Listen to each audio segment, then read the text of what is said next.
Muy buenas noches, soy Gonzalo Priale, esto es 4 a la N y para entrar en tema, esta noche quisiera comentar brevemente lo que sucedió con el gobierno de Castillo. Castillo destruyó la institucionalidad sectorial, dictó normas laborales antiempresa, dinamitó la gran minería y la agroindustria, se empeñó en imponer una nueva constitución refundacional y espantó a la inversión privada. Al perderse la confianza de los inversionistas y de los consumidores, en el primer semestre del 2023 la inversión privada se contrajo alrededor de 10% en promedio. Y la inversión pública además cayó 11% en julio respecto a julio del 2022. Entonces, sin inversión privada, el país dejó de crecer y habría entrado en recesión. Hay una discusión medio intonsa entre el ministro de Economía y los opinólogos economistas o los excelentes economistas que opinan sobre la materia, pero eso no es lo más relevante. El hecho es que el país ha dejado de crecer y parecería muy difícil que crezca más de 1% este año, y esto sin contar el posible impacto del Niño global. Y lógicamente los ingresos tributarios del gobierno central en junio han caído 14% respecto a junio del 2022, como no podía ser de otra manera. Ahora, la realidad también es que gracias a la resiliencia de las fortalezas macroeconómicas y al BCR y a la parte buena del MEF, estamos resistiendo. Pero más allá de la coyuntura, hoy quisiera conversar con ustedes cómo podría enrumbarse al país para recuperar la gobernabilidad y el crecimiento, y qué rol pueden jugar los grandes gremios. Están aquí en la mesa con nosotros Rosa Bueno, presidenta de la Cámara de Comercio de Lima, Alfonso Bustamante, presidente de Confiep, y Jesús Salazar, presidente de la Sociedad Nacional de Industrias. Muy buenas noches a todos y gracias por estar aquí. Empecemos, Alfonso, una pregunta. Muchos piensan que vivimos una estabilidad mediocre, con el país sin rumbo y sin liderazgos. ¿Crees que se puede continuar así por 3 años más? No, claramente creo que tenemos que ponerle turbo a la economía y turbo a la economía significa destrabar, primero generar confianza, como hablábamos antes. Generar confianza es fundamental para atraer a las inversiones, y también sabemos que las inversiones solamente vienen cuando están cómodas. Hoy día el empresariado global o el capital global puede poner los recursos en cualquier parte del mundo, donde sea más atractivo. Los países competimos por capital. El capital es importante porque genera trabajo, ¿no? Las inversiones generan puestos de trabajo y crecimiento de la economía. Y eso, por supuesto, llega al fin último, que es el bienestar de los ciudadanos, ¿no? No hay ruta corta. Lamentablemente, en estos tiempos vemos que hay propuestas, y desde los últimos años vemos que hay unas propuestas trasnochadas que sabemos que no generan ningún valor, economías que quieren regresar al proteccionismo, que quieren regresar al control absoluto del Estado, no controles de precios y todo el postulado de la izquierda, que en el Perú es una izquierda además muy radical. Esto, yo ya dudo de la buena fe de la izquierda radical, por supuesto, de las izquierdas en general hoy día, porque nadie quiere convertirse en Venezuela. Sabemos el suplicio que están pasando los ciudadanos en Venezuela y el despilfarro que los gobernantes militares y la élite dirigente en Venezuela se ha convertido. Entonces hay una desigualdad tremenda que se ve como tanto lo que fue en Cuba antes, hoy día Venezuela, vemos cómo emigran de su país y los tenemos en todo lado. Lamentamos esta situación, por supuesto, de los que han elegido ese rumbo para su economía, y sería pues una tragedia para el Perú que nos enrumbemos hacia ello. Lamentablemente, Gonzalo,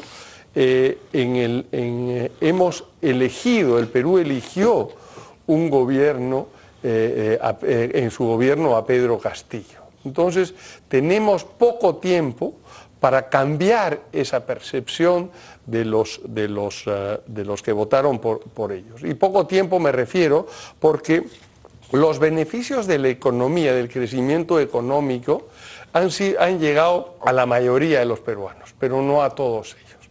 Y quisiera puntualizar a dónde no ha llegado. El Estado se ha reservado para sí actividades económicas y actividades que solamente las puede proveer él, como la provisión de agua y desagüe, agua y saneamiento, donde vemos que tenemos los peores índices.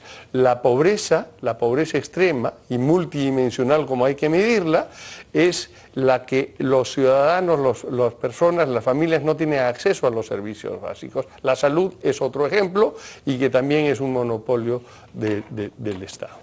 Sí, pues donde hay más falencias está el Estado. Ahora, quería añadir a esto, evidentemente lo primero es la confianza, ¿no?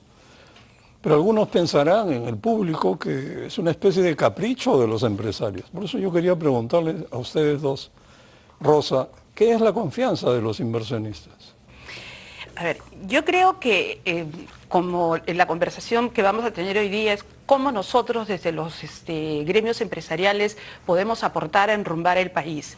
Creo que lo primero que tenemos que hacer, y creo que todos los que estamos en esta mesa lo hemos hecho, es una reflexión profunda sobre realmente el rol que estábamos desarrollando y si este rol era adecuado y si estábamos comunicando adecuadamente los beneficios del libre mercado y todo lo que Alfonso acaba de describir con tanta claridad. Entonces nosotros ya a partir del 2022 pensamos que un rol empresarial debía entrar a hacer política, no política partidaria, pero presentación de propuestas de políticas públicas, y nosotros elegimos 4 temas fundamentales que me parecen muy importantes para restablecer la confianza y para poder tener un clima de negocios adecuado. El primero de ellos, sin duda, es el fortalecimiento de la democracia. Nosotros hemos sido testigos que hemos estado a punto de perder la democracia, y ya sin democracia hablar del rol del empresariado y la reactivación como que no tiene mucho sentido, ¿no? En noviembre del año pasado nosotros como Cámara presentamos una propuesta de política para modificar el capítulo político de la Constitución, buscando ¿qué? Para confianza, exactamente, mejorar la idoneidad y la integridad de los representantes, porque ¿qué confianza puede haber cuando tenemos congresistas o tenemos funcionarios públicos con los bajos niveles de educación, no es educación, discúlpenme, sino de experiencia, por llamarlo de una manera gentil, o con estas grandes acusaciones que tienen, ¿no? Entonces, creo que hay que darle ahí un impulso. También el impulso que queríamos dar era el tema de mejorar la calidad normativa de este país, ¿no? En la carrera política se ha vuelto muy frugal, o sea, estás 5 años y después hagas lo que hagas, te vas a tu casa. Nadie está interesado en hacer propuestas de largo plazo para el Perú. Todos entran a la política a sacar réditos inmediatos y eso no puede continuar. Y hemos presentado algunas propuestas que no son tan atractivas, como dicen los chicos ahora, no son tan sexys, pero creemos que la reelección en el Congreso es muy importante y tener sin duda bicameralidad para levantar el nivel. La otra propuesta que estamos trabajando es la propuesta, o que ya terminamos, es el fortalecimiento del libre mercado. Es increíble, nosotros nos preguntamos ¿qué estuvo mal si todos sabemos que este capítulo económico de la Constitución nos llevó a crecer a tasas por encima del 5% los últimos 25 años, ¿no? Antes de la debacle por la que estamos atravesando? Entonces, ¿qué es lo que pensábamos? Que teníamos que empezar a escucharnos. O sea, coincido, y los empresarios siempre vamos a defender el libre mercado porque es la única fórmula que ha demostrado que sirve para generar riqueza. Pero también es importante escuchar. Hicimos un esfuerzo de escucha y analizamos, pese a que sabíamos el resultado, el libro, y encontramos que el problema no era el texto, sino que no habíamos comunicado.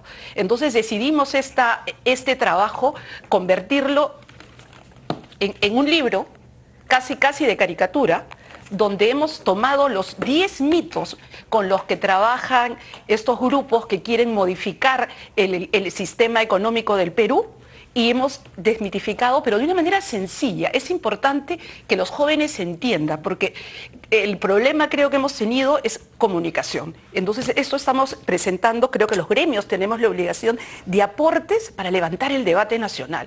Creo que este tipo de aportes ayuda. La otra política pública es seguridad ciudadana. Hemos escuchado con gusto que en el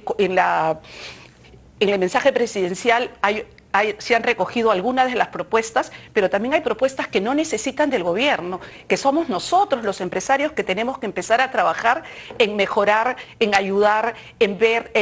Nosotros en la Cámara tenemos un programa que es Barrio Seguro, que nos ayuda un poco a justamente esto. Y para terminar, y creo que me voy a ir un minutito, estamos haciendo el cuarto trabajo que creo que es muy importante, es el de formalidad. Nosotros ya en el 2019 presentamos una investigación que hizo Macrocónsul, en el cual presentábamos propuestas para modificar el sistema tributario y el sistema laboral. En el sistema tributario hemos escuchado al ministro decir hace poco que va a simplificar el régimen de las MIPES, eso es una de las propuestas que se hizo, pero pensamos que la formalidad va mucho más allá que los temas tributarios y laborales. Así que estamos haciendo un enfoque más sociológico y esta investigación está a cargo de Carlos Meléndez, y próximamente también la daremos a conocer, y por ahí va, creo que una forma de enrumbar al país que estamos proponiendo desde la Cámara de Comercio. Y Jesús, ¿qué es lo que motiva la confianza en los industriales? A ver, la confianza es conocimiento. Si uno tiene conocimiento, genera confianza. ¿Y qué pasa en el Perú? No hay conocimiento, no hay predictibilidad. No sabemos a dónde caminamos, no sabemos a dónde vamos. Nadie en el Perú puede enunciar una visión de largo plazo. Nadie en el Perú podrá decirme a dónde estará nuestro país en el año 2050, por ejemplo. Esos son temas que necesitamos trabajar. Al no saber a dónde caminamos, Gonzalo, y sobre todo con las implicancias que hemos tenido en los últimos años, porque permíteme decirte que la institucionalidad se viene destruyendo en el país, no desde el Castillo. El Castillo fue, digamos, un punto máximo en el cual llegamos, en el que recién hemos tomado conciencia de que nuestro país está caminando directo al abismo y nadie ha sabido tomar esto con seriedad. Yo diría que en el Perú, desde los años 90, en que empezamos a golpear a los partidos políticos, lo cual fue un gran error, porque una institucionalidad democrática se construye sobre partidos políticos fuertes, y lo que hicimos en nuestro país fue destruir los partidos políticos.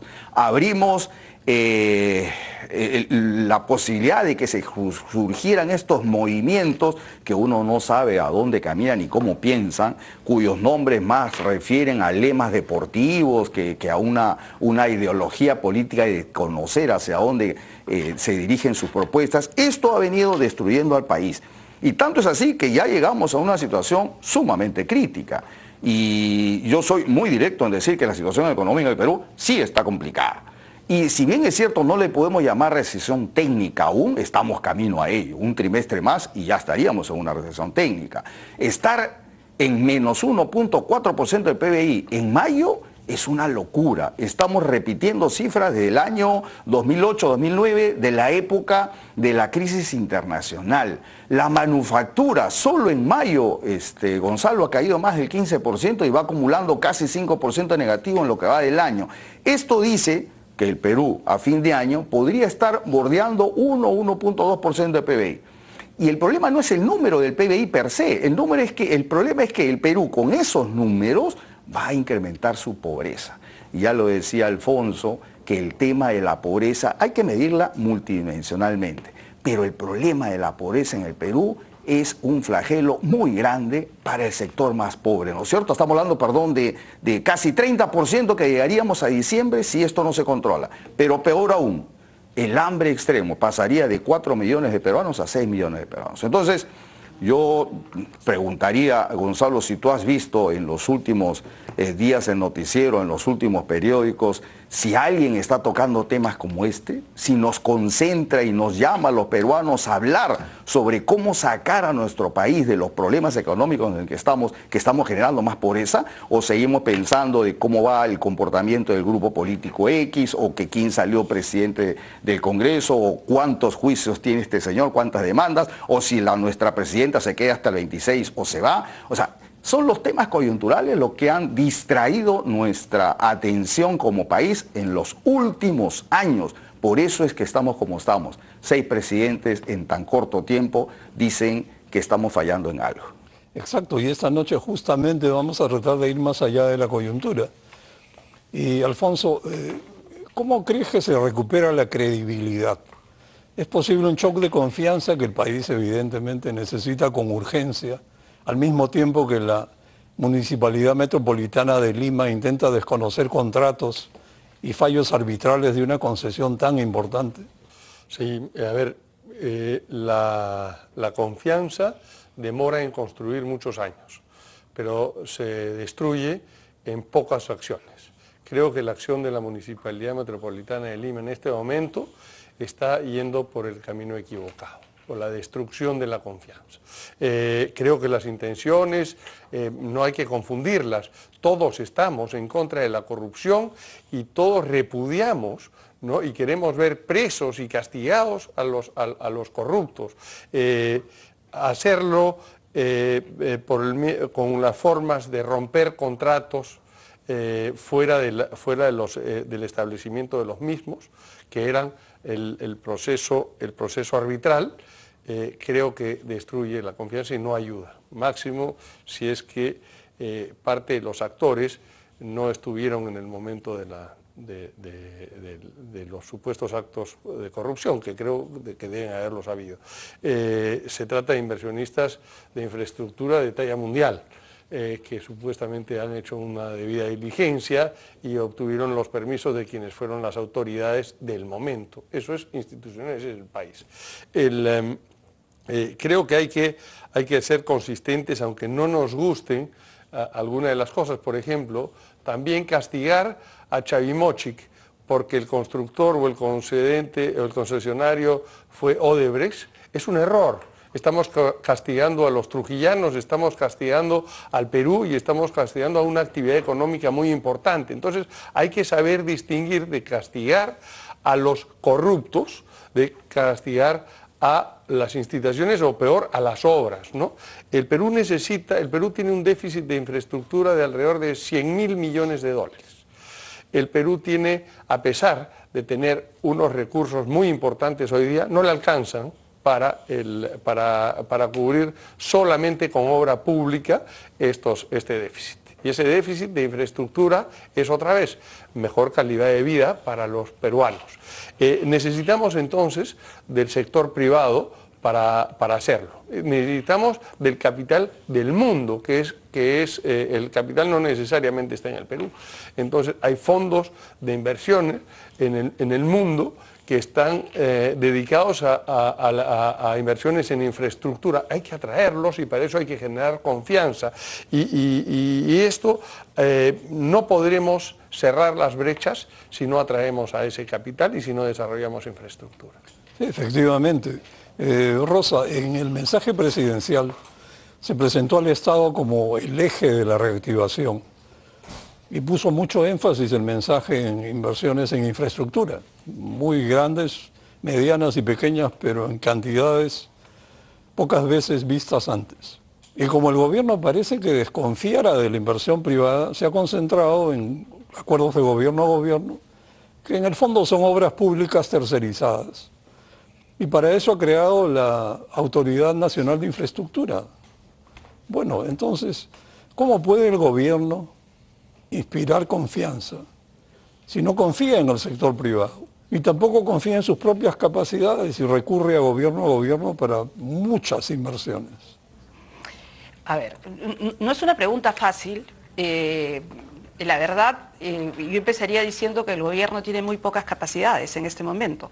Después del paso destructivo del gobierno de Castillo, los ministerios y todas las entidades que estaban dedicadas a promocionar inversiones, etcétera, muchas han sido realmente arrasadas. Hay un trabajo en estos últimos 8 meses de reconstrucción de estas autoridades, ¿no? Por ejemplo, ya vemos que en Proinversión ya hay una persona que dirige esta importante entidad y que ya está saliendo con los proyectos, cosa que no ocurría, ¿no? Respecto al tema de reconstrucción con cambios, yo particularmente no pienso que el hecho de ir a proyectos gobierno a gobierno sea desconfiar del empresariado local, ¿no? O el empresariado en general, porque uno de los más exitosos proyectos que se puede presentar con esta modalidad del G2G es sin duda los Juegos Panamericanos, ¿no? Se hicieron y se avanzó y ayuda mucho a avanzar con esto. Entonces, en realidad, pienso que sí podría ser una solución importante mientras se hace un análisis y un fortalecimiento de las entidades que son las que trabajan, por ejemplo, en los ministerios, que son las que piden los hospitales, etcétera, para mejorar ese tema, ¿no? Yo creo que no debería ser esto ad infinitum, pero que sí es importante para arrancar y empezar a generar un poco de movimiento. En algún minuto, creo que estuvimos presentes, nos convocó un exministro de la época de Castillo y decía el shock de confianza que venía con la inversión pública, ¿no? Y ellos pensaban, para terminar, que esa inversión pública iba a acarrear la inversión privada. Bueno, vamos a una pausa y volvemos. Bueno, estamos de regreso. Un pequeño comentario, ¿no?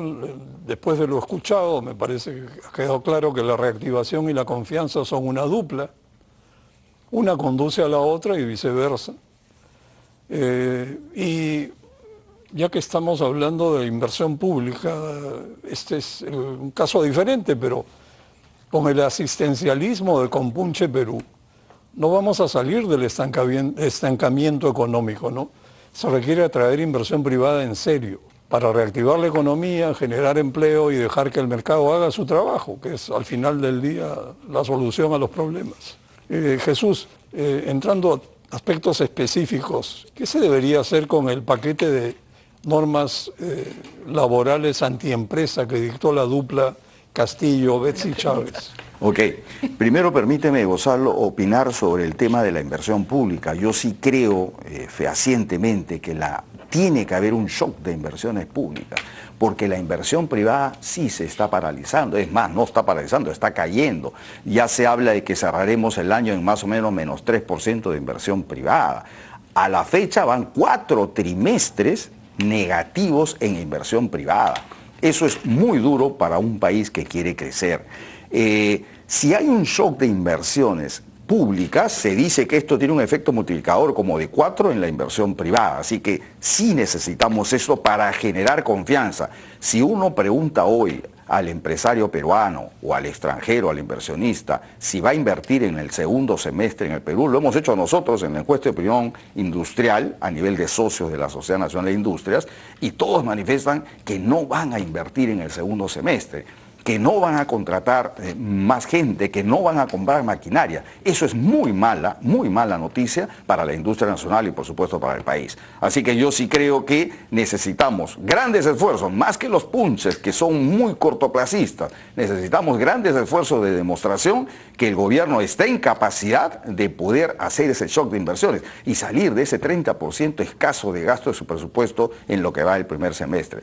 Contestando tu pregunta, Gonzalo, lo que tenemos que hacer es corregir los grandes errores que hemos cometido, y lo hemos dicho en el Consejo Nacional de Trabajo. Los empleadores hemos regresado al Consejo Nacional de Trabajo con la premisa que el punto 1 de agenda y de discusión de esta mesa de concertación sea la revisión de los decretos supremos 001 y 014, es decir, el tema de la tercerización, que ya hasta Indecope se pronunció, y el tema del manejo de los sindicatos. Creo que esos son temas que ahuyentan la formalidad en el Perú.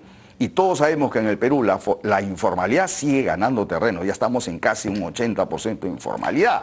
Y lo dije en el seno del Consejo Nacional del Trabajo, Gonzalo. En el Consejo Nacional del Trabajo no está representada la mayoría de los trabajadores. El 80% de los trabajadores son informales y no tienen representación en esa mesa. Por lo tanto, no tiene sentido seguir discutiendo sobre más normas que rigidicen el tema laboral cuando lo que se quiere es justamente ampliar y hacer atractiva la formalidad en el país. Es un tema que necesitamos trabajar fuertemente a través del Consejo Nacional. Anuncios en el discurso presidencial como aumento del sueldo mínimo vital, totalmente desenfocado.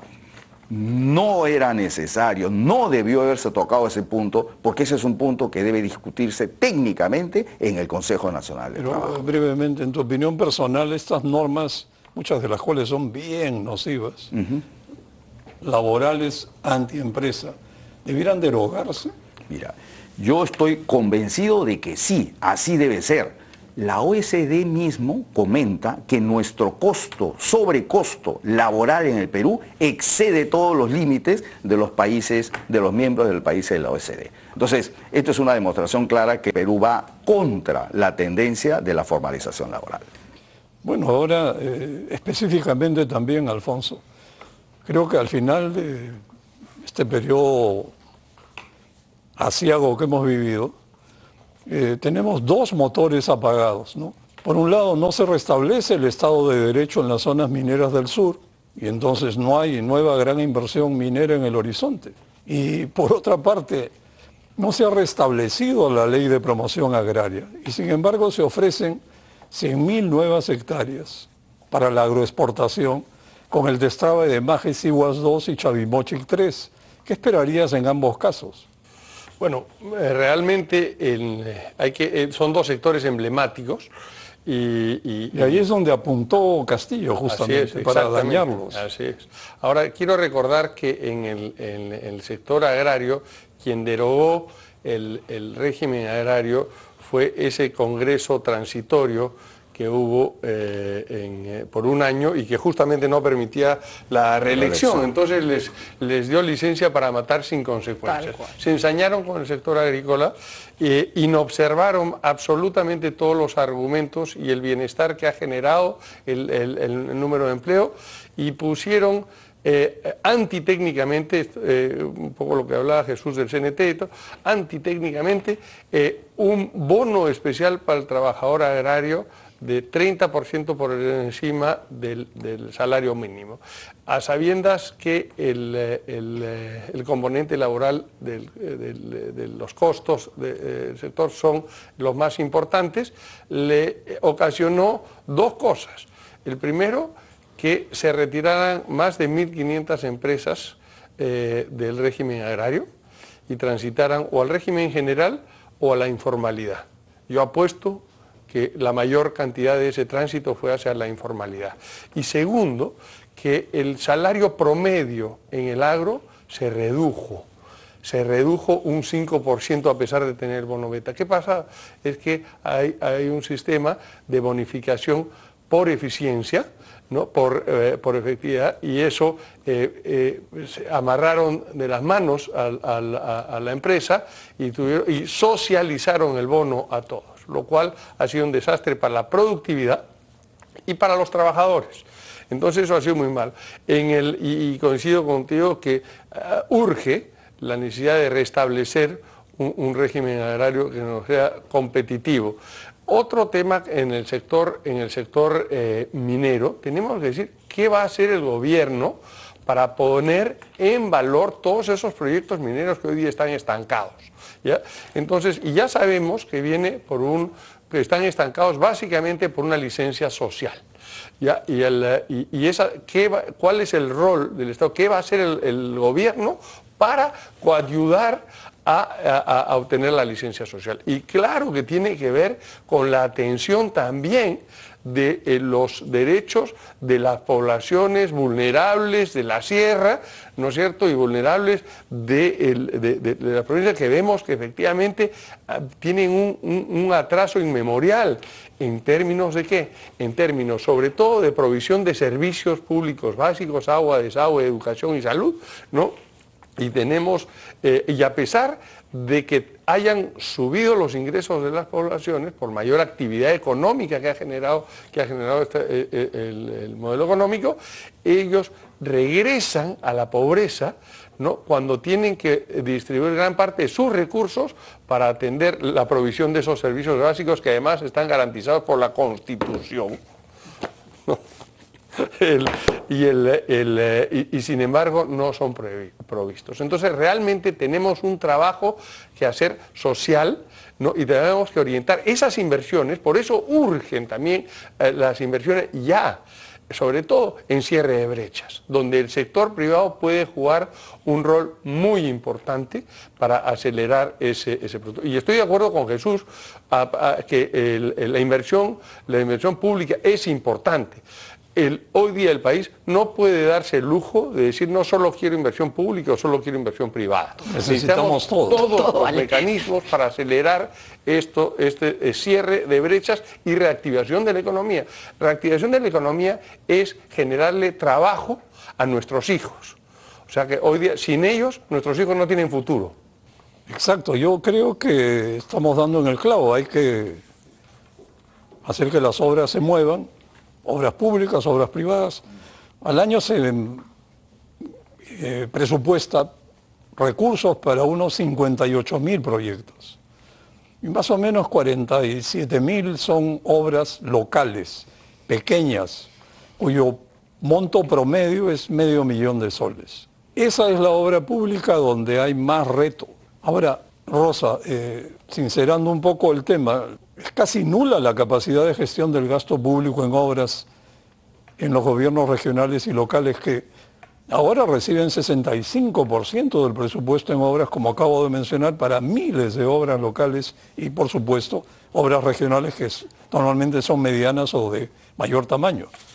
¿Tú dirías que la descentralización no ha funcionado? Yo creo que la descentralización ha funcionado, y voy a ser irónica porque tuvimos un evento hace poco en la Cámara que es el Quo Vadis.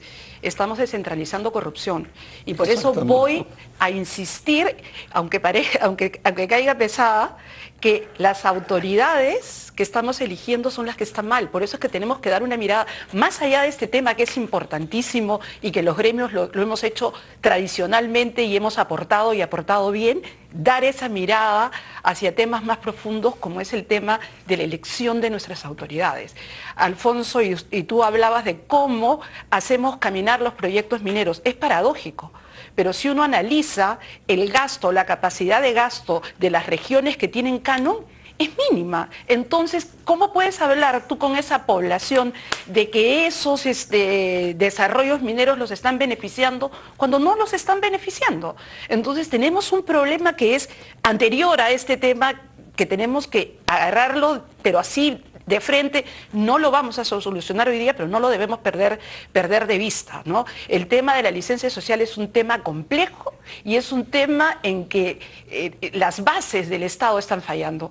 La capacidad de gasto es mínima, por eso gerencia, el punche gerente, porque todos son punches ahora en el gobierno, es importantísimo. Hay que, y tal vez los gremios de alguna manera podríamos trabajar con las regiones para ayudar a hacer un efectivo gasto público y que esa plata se gaste. Esa plata que se genera con esta constitución económica no se gasta mal.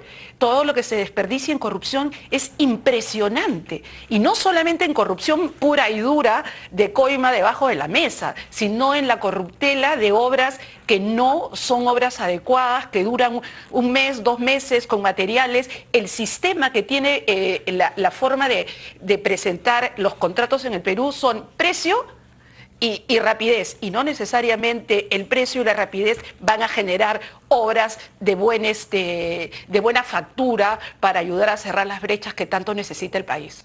Claro, lo que pasa es que hay tantas obras pequeñas que una vez que se declare en emergencia una zona, una región, como suele ocurrir últimamente, como si ese fuera el método para gobernar, declarar en emergencia lo que se mueve.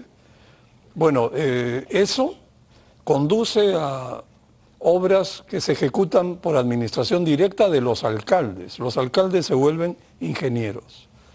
y reparten propina en la población y hacen como que construyen una obra que nunca va a haber resultados. Pero en el fondo, la gestión en muchas municipalidades es nula, no tienen capacidad técnica. Habría que agrupar proyectos en regiones enteras y darle otra escala, y mejor sería que se haga cargo el gobierno central. Y esto lo pueden construir a escala mayor grandes empresas y no hacerlo por puchitos que no se terminan.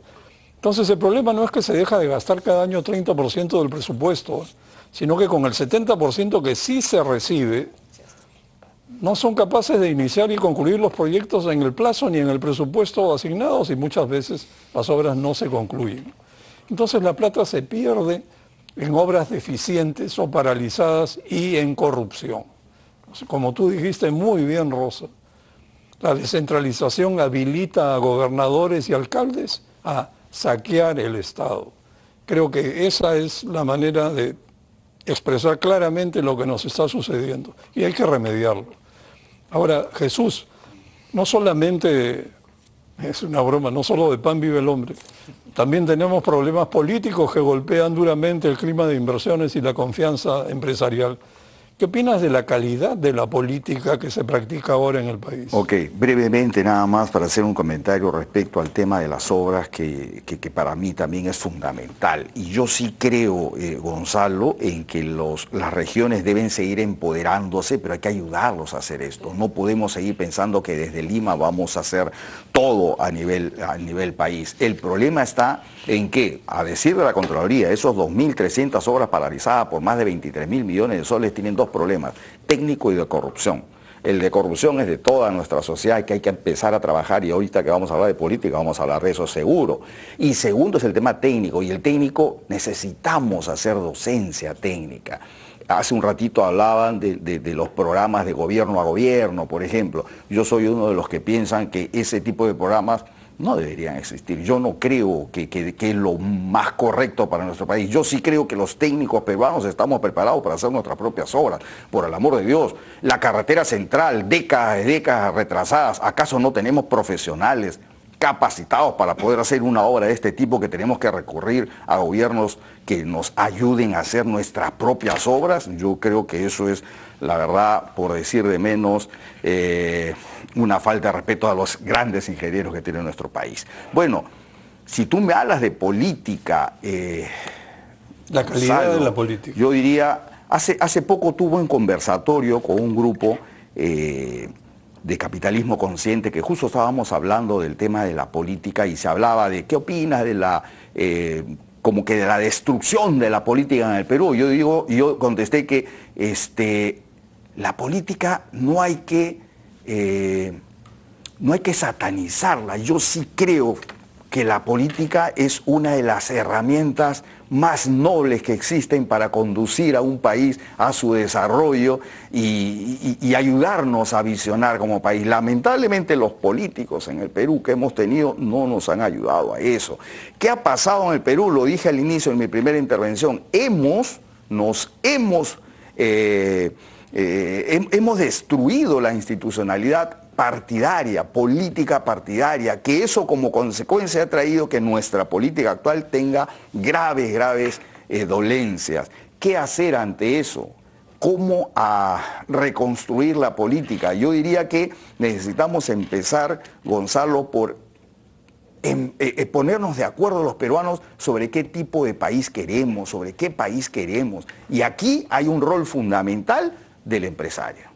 Yo creo que el empresario va a aportar muchísimo en los próximos años en lo que significa la política peruana, porque los empresarios hasta hace un tiempo pensábamos que nuestro rol terminaba pagando los impuestos y punto, y que el Estado se encargue de dirigir y conducir al país con las políticas públicas que ellos consideren, para eso son políticos. Hoy nos hemos dado cuenta que no es así, que los empresarios deberíamos estar en el día a día de la actividad nacional y opinar sobre política, y así como aportamos nuestros impuestos, tenemos que estar detrás del Estado para saber cómo los gasta y hacia dónde nos conducen como país. Yo tengo mucha confianza cada vez que recurro a las regiones, ya van más de 18 regiones que estoy visitando, Gonzalo, y veo una clase empresarial pujante que está comprometida con la visión de su región. Y eso yo lo traslado al Perú y veo que el empresariado es un sector que nos va a dar muy grandes satisfacciones en el mediano y quizá en el corto plazo, ¿no? Exacto. En el próximo segmento veremos cómo puede el empresariado aportar en esta, ¿cómo llamarla?, nueva hoja de ruta que necesita el país.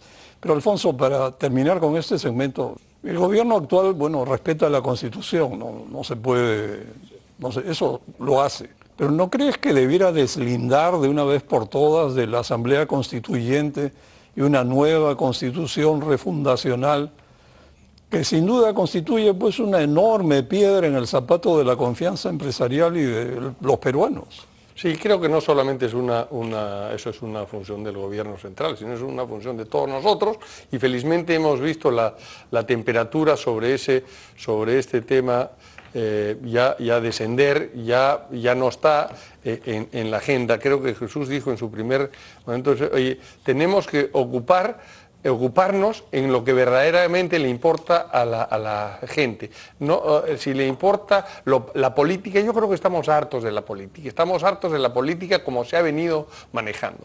Se ha venido manejando en los últimos 6 años, hemos tenido 5 presidentes de la República, entonces, o al revés, ¿no? Hemos tenido 6 presidentes de la República en los últimos 5 años. Esto ha ocupado el centro de la atención de los medios, de los políticos, de los gobernantes y de la población en general. Tenemos que cambiar la agenda nacional y poner a la persona en el centro de la agenda y a los problemas de las personas en el centro de la agenda nacional. El tema de descentralización que se habló acá es una parte importante de los problemas que en la capacidad de ejecución de esto. En CONFIEP hemos hecho un trabajo, ¿no?, de análisis sobre la regionalización o la mal llamada regionalización, la descentralización, y hemos encontrado enormes falencias y hemos presentado 21 propuestas de solución que estamos haciéndolos al Ejecutivo y también al Legislativo en torno a esa escasa éxito en la gestión del cierre de brechas, porque se les ha transferido las responsabilidades pero no las capacidades, por ejemplo. Entonces se ha obviado todo lo que fue propuesto inicialmente. Bueno, gracias. Vamos a una pausa y volvemos.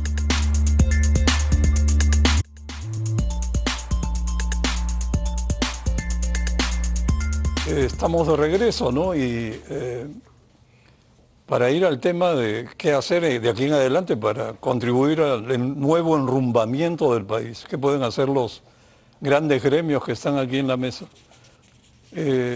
Rosa, quería preguntarte, en el mensaje se convocó al Acuerdo Nacional para justamente trabajar una nueva agenda, y me llamó la atención que se invitó a participar a las organizaciones sociales que me imagino han estado protestando para discutir su agenda en el acuerdo. Es decir, la agenda que deberíamos discutir posiblemente sería muy distinta.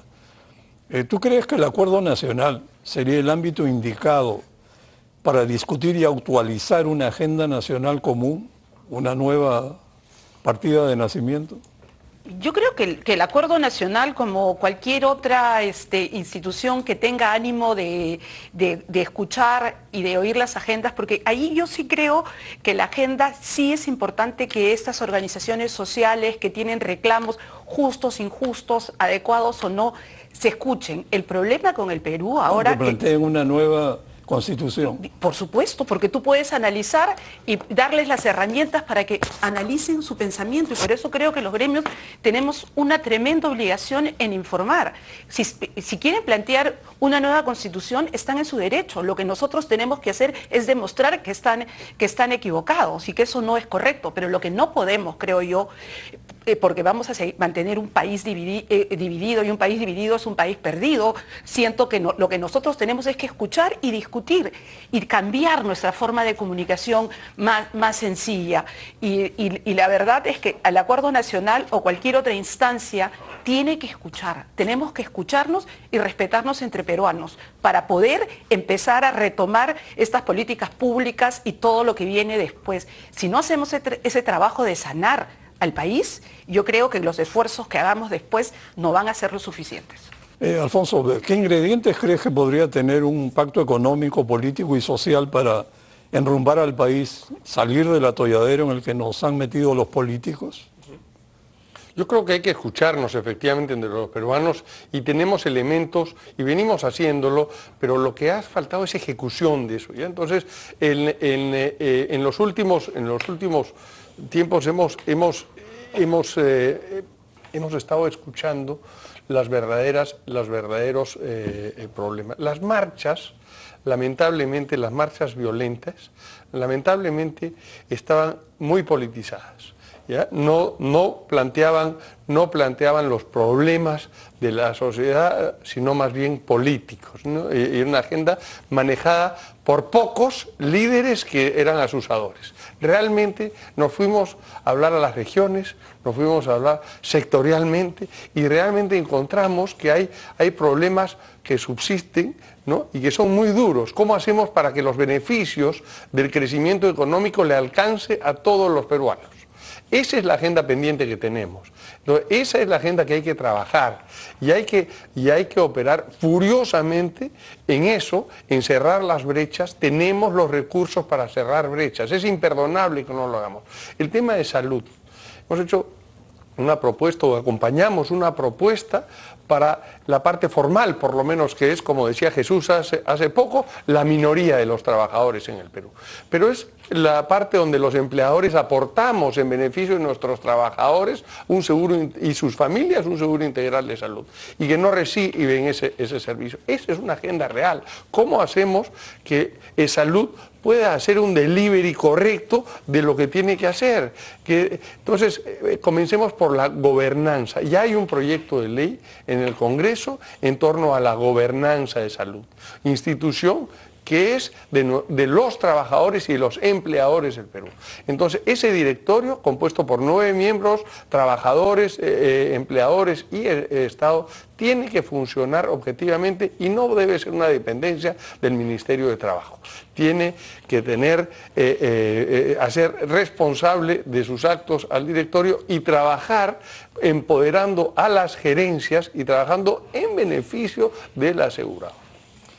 Es cierto, pero al final del día el gran problema es la gestión. Lograr el resultado con la obra física que brinde el nivel de servicio exigible. Esa es la realidad tangible que tenemos que producir. Esto no termina en contratar bien y firmar el contrato y después sabe Dios qué pasa, y como yo asigné el presupuesto, vigilé que se firme el contrato, terminé mi misión. Si después esto falla, pues vayan a hablar a la otra, el gran bonetón. Y así no funciona un país. Y tenemos el caso de salud, el gran éxito de los hospitales Bata Blanca, Barton y Kaelin. No se reproduce, lo hemos visto, vemos cómo funciona, ahí está la solución y el costo fue bastante bajo. Los hospitales costaron 150 millones de soles cada uno, nada más. Y bueno, ¿por qué no se replica? Un enigma. Jesús, ¿qué reformas de mediano y largo plazo crees que se necesitan? Me das esta pregunta al final corta, no sé cómo voy a responderlo. Tu lista corta. Ok, yo diría... Tipo Twitter. Okay, yo diría lo siguiente, el Perú tiene que encontrar una ruta de desarrollo de largo plazo, que no la tenemos. Nuevamente, yo insisto, cada vez que tengo un foro y puedo decirlo, lo digo. Ojalá los peruanos nos sentemos y decidamos cuál va a ser nuestro futuro, porque los países que llegaron al primer mundo lo hicieron primero tomando la decisión de crecer, tomar la decisión de desarrollarse. Y en nuestro caso particular, el Perú tiene grandes ventajas comparativas que se esmera en vivir a espaldas de sus ventajas comparativas. Una de ellas, solamente doy un gran ejemplo de lo que se hizo con la ley de apoyo y motivación para las inversiones en la agricultura. Cuando esto se dio en los años 2000, el Perú solo exportaba 400 millones, menos, 370 millones de dólares. Y hemos llegado al 23, gracias a este esfuerzo de haber concertado una buena ley que promocionó la agroindustria, a más de 8.500 millones de dólares. ¿Eso cómo se llamó? Visionar una ruta de crecimiento y decidir una ruta de crecimiento. Una ventaja comparativa que tiene el Perú por su clima, por su geografía, es la agricultura. Lo supo explotar y nos fuimos adelante. Yo me pregunto, Gonzalo, ¿por qué no hacemos exactamente lo mismo con textiles? ¿Por qué no hacemos exactamente lo mismo con la industria naval? ¿Por qué no hacemos lo mismo con metalmecánica? ¿Por qué no hacemos lo mismo? En fin, hay muchos sectores de nuestra economía, por la situación en la que se encuentra nuestro país, que podría ser un gran impulsor de esa economía. Por eso yo quiero al final, Gonzalo, comentarte que la Sociedad Nacional de Industrias está entregando al Congreso de la República en el transcurso de la próxima semana un proyecto de ley para que el Perú pueda decidir su crecimiento a través de la nueva Ley General de Industria, donde va a ser tener en cuenta 3 enfoques estratégicos. El primero, sectorial, entender que la manufactura, la política de industrialización de un país tiene que ser sectorial. Como se trabajó la agricultura, como se trabajaría textil, es totalmente distinto a cómo se puede trabajar en fin, debería haber un enfoque sectorial. Segundo, es un enfoque territorial. El Perú debe entender que no puede seguir viviendo de espaldas a sus regiones. Lima sigue concentrando el 60% de su producción y tenemos regiones como Huancavelica que escasamente llegan a 0,1% de participación de la manufactura. Y después nos preguntamos por qué estamos en un país tan heterogéneo. Y tercero, un enfoque de sostenibilidad. No hay forma de que el Perú siga hablando de un desarrollo si no es con un enfoque sostenible.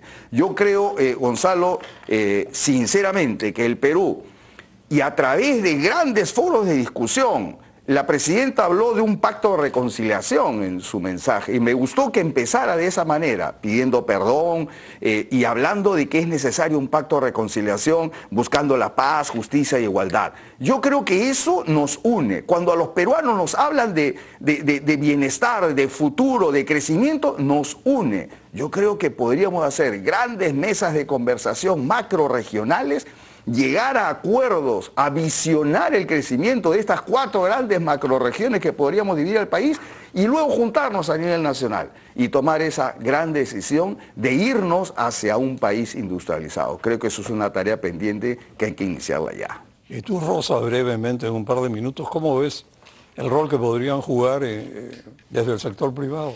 Yo coincido con Jesús y lo he dicho en todas las oportunidades que he tenido, que ya pasó el tiempo en que nos tenemos que quejar que los políticos no nos dan una visión de desarrollo a largo plazo. Esa visión de desarrollo la tenemos que construir a través de los gremios, con liderazgo.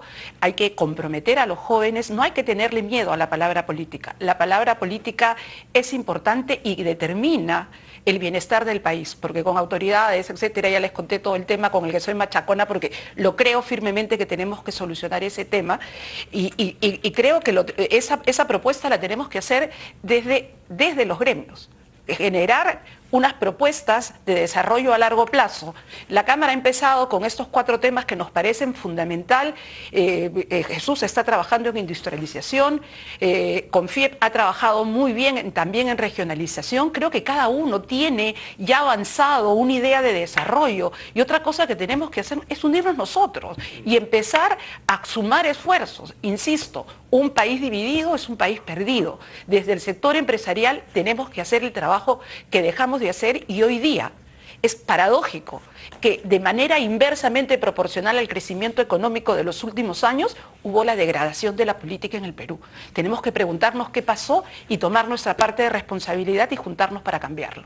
Bueno, Alfonso, ¿tú crees que cabría que desde el sector privado gremios como los de ustedes, que son los más importantes del país, junto con la academia y centros de investigación, formulen un llamado al país y formulen expliciten un nuevo rumbo, una hoja de ruta para salir de donde estamos hundiéndonos? Sí, de acuerdo con eso y con lo que dice Rosa, efectivamente.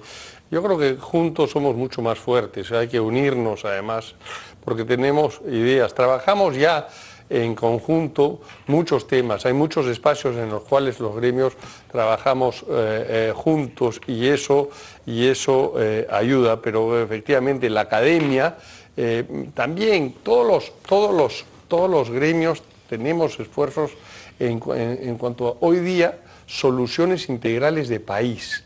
Creo que lejos están los días en los cuales los gremios pensábamos en hacer políticas individualistas o de corto plazo. Acá lo que hemos hablado durante todo este tiempo es cómo hacer un mejor país, cómo acercar a los ciudadanos más desprotegidos, cómo traerlos al desarrollo, cómo generar competitividad para el país. Y estamos trabajando en esto. Yo creo que además estamos trabajando mucho más unidos de los que se cree. Bueno, me alegro de escucharlo y recuerdo que hace unos años, o varios años, generalmente la tendencia era que los empresarios miraban la política como si fuera algo ajeno, ¿no? Pero en realidad, si no intervienes, terminas intervenido. Ahora, así es. Yo creo que, bueno, me alegro de haber estado conversando con ustedes. Siento que hay un espíritu de unidad de criterio para sacar al país adelante y sería muy importante una propuesta que venga de los gremios, sin que participen los políticos para no contaminarla con pequeños apetitos y presentársela al país, ¿no? Esto no tiene que pasar por el acuerdo nacional, más bien debería surgir de las raíces del empresariado, repito, la academia, centros de investigación, que son los que pueden aportar más sin tener en mente el afán partidario de ver cómo me acomodo para ver qué provecho saco. Entonces, no me queda sino agradecerles, Rosa, Alfonso y Jesús, muchísimas gracias. Ha sido grato conversar con ustedes. Buenas noches.